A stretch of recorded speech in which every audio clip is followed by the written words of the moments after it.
எப்படி செய்யணுங்கிற செய்முறை.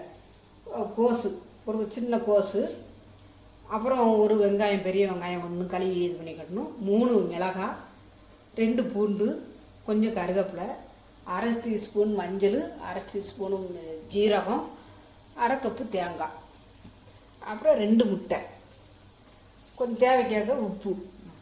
அப்போ எண்ணெய் தேவைக்கேற்ப. ஆமாம்.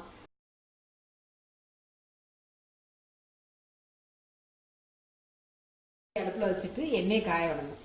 எண்ணெய் காஞ்சது, நல்லா கொஞ்சம் காஞ்சதும் அப்புறம் கொஞ்சம் கடுகு போடணும். கொஞ்சமாக கடுகு புரியுதுல, என்ன பண்ண பொரிஞ்சிட்டு அப்புறம் வெங்காயம் போடணும்,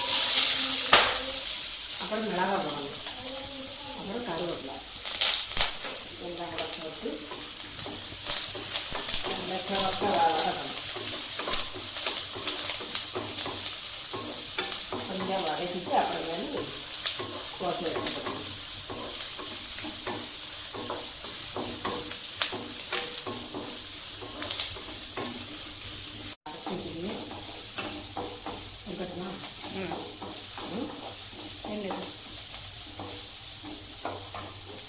அப்புறம் கோசைக்கு போடணும்.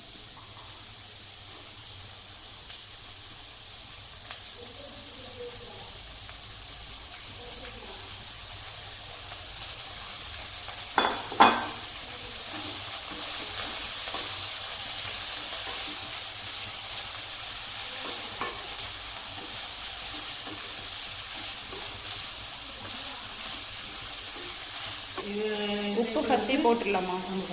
கொஞ்சம் சேர்ந்துதாங்க உப்பு போடணும்.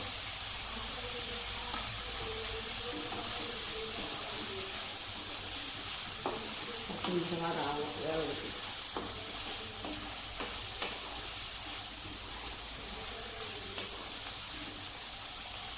இது போட்டு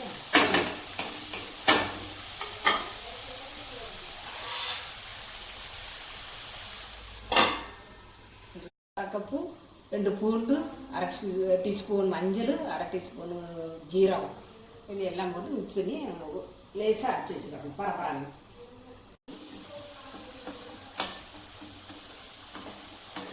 தண்ணி ஒன்றும் ஆட் பண்ண வேண்டாமா? தண்ணி ஊற்றாங்கன்னா அப்படியே மூடி வச்சு அப்படியே திறந்து வைக்கும்போது வெந்துடும். அடி பிடிச்சிடாது. ஒன்றும் செய்யாது. இந்த மாதிரி உள்ள சட்டியில் வச்சோம்னா நான்ஸ்டிக்கில் யூஸ் பண்ணும்போது அடி பிடிக்காது. அப்படியே ஒரு போல கொஞ்சம் ஒரு 2 நிமிஷம் மூடி வச்சுட்டு பண்ணோம்னா ஒன்று போல் வெந்துடும் நல்லா. சரி. தேங்காய் போடுறேன். அரைச்சிட்டு தேங்காய், பூண்டு, ஜீரகம், மஞ்சத்தூள் இதெல்லாம் போட்டு நல்லா ஒன்று போல கிளறி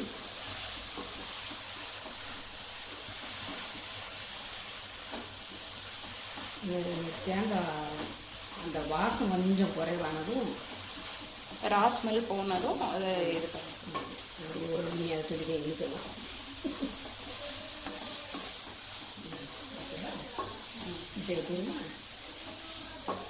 அப்புறம் இந்த வாசம் போயிட்டு போனோம்னு 2 முட்டை, பச்சை வாடை போயிட்டு அதனால் 2 முட்டையும் போட்டுக்கிறேன்.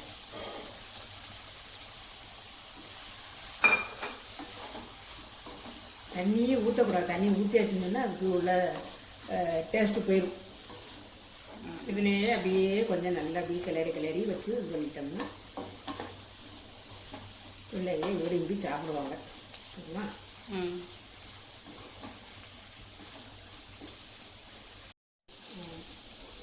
முட்டை கோஸ் ரெடி. இது நம்ம வேறு பாத்திரத்தில் எடுத்து போட்டுட்டு ஸ்டவ் ஆஃப் பண்ணிடணும். வேறு பாத்திரத்தில் எடுத்துக்கலாம்.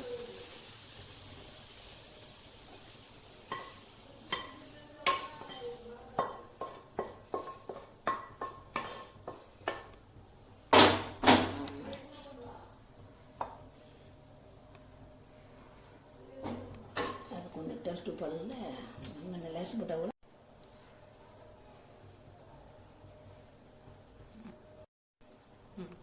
சுவையான கோஸ் பொரியல் ரெடி.